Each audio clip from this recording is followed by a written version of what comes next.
अंता विधानसभा उपचुनाव का परिणाम राजस्थान की राजनीति में अप्रत्याशित बदलाव का संकेत देता है।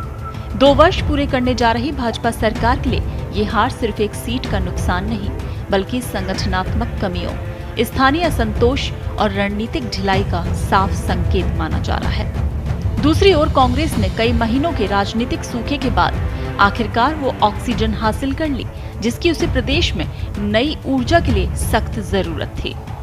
पिछले उपचुनावों में भाजपा ने 7 सीटें अपने नाम की थीं, जबकि कांग्रेस केवल दौसा में जीत दर्ज कर सकी थी। इस पृष्ठभूमि में अंता का परिणाम भाजपा की लगातार जीत की श्रृंखला को तोड़ने वाला साबित हुआ है। सबसे अहम बात यह है कि ये उलटफेर हाड़ौती जैसे भाजपा के पारंपरिक और सुरक्षित समझे जाने वाले गढ़ में हुआ।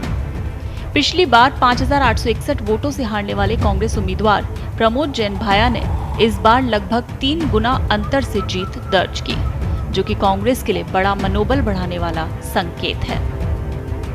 कांग्रेस की जीत का आधार उसका बूथ स्तर तक फैला समन्वित चुनाव अभियान बना।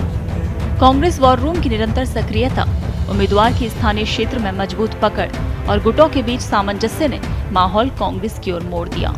जमीनी मुद्दे, पानी, विद्युत संकट, विकास रुकावट, स्थानीय रोजगार पर केंद्रित रणनीति ने मतदाताओं के मूड को साधा।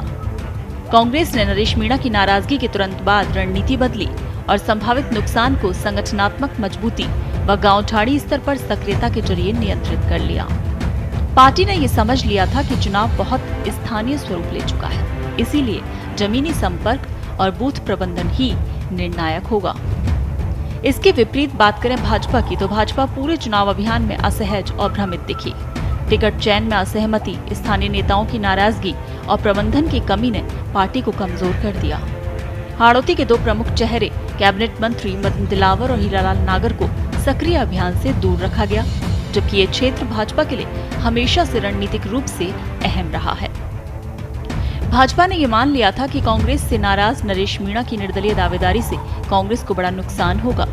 इस गणित के भरोसे भाजपा ने अपने प्रचार को सीमित दायरे में रखा और परिणाम ये हुआ कि व्यापक संदेश मतदाताओं तक नहीं पहुंच पाया और अभियान एक तरफा दिखाई देने लगा। स्थानीय स्तर पर भाजपा समर्थक कार्यकर्ताओं में उत्साह की कमी भी साफ दिखी। पार्टी के भीतर गुटबाजी ने संगठन को एकजुट होकर लड़ने नहीं दिया। ऐसे में कांग्रेस ने एकीकृत रणनीति बनाकर इसे भुनाने में देर नहीं लगाई।